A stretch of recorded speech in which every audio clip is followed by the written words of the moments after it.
Welcome to my vlog. And today, kung nakita mo yung last video ko, yung sa 100 pesos challenge ko sa Dali, ito yung nabili ko, guys.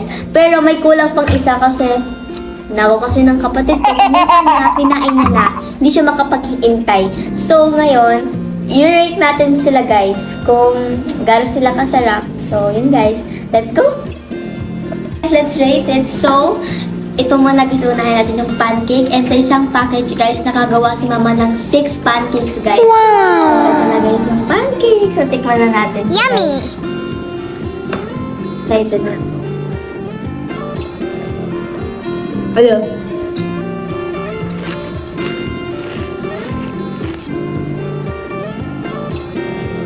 Lasang normal pancake.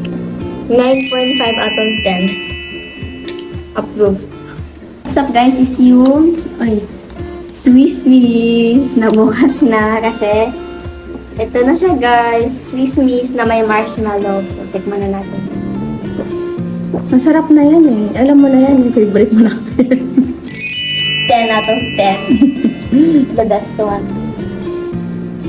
Masarap. 10 out of 10.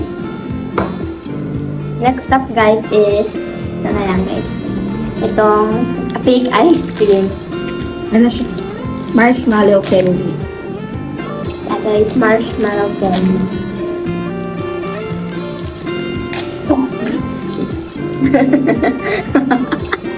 So,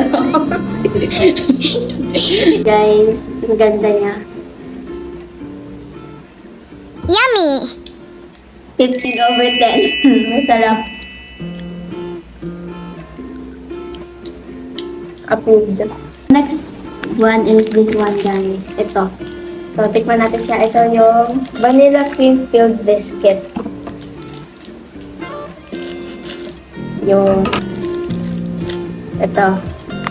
Ito yung itsura niya.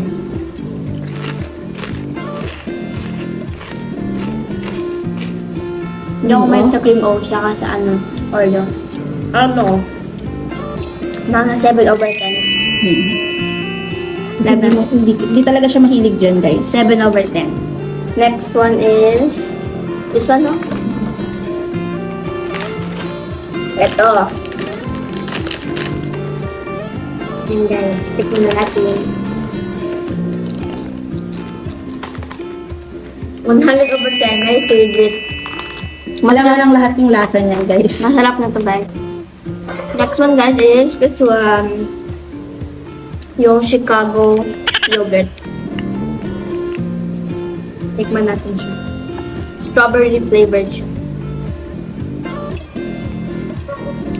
Mga 8.5 out of 10.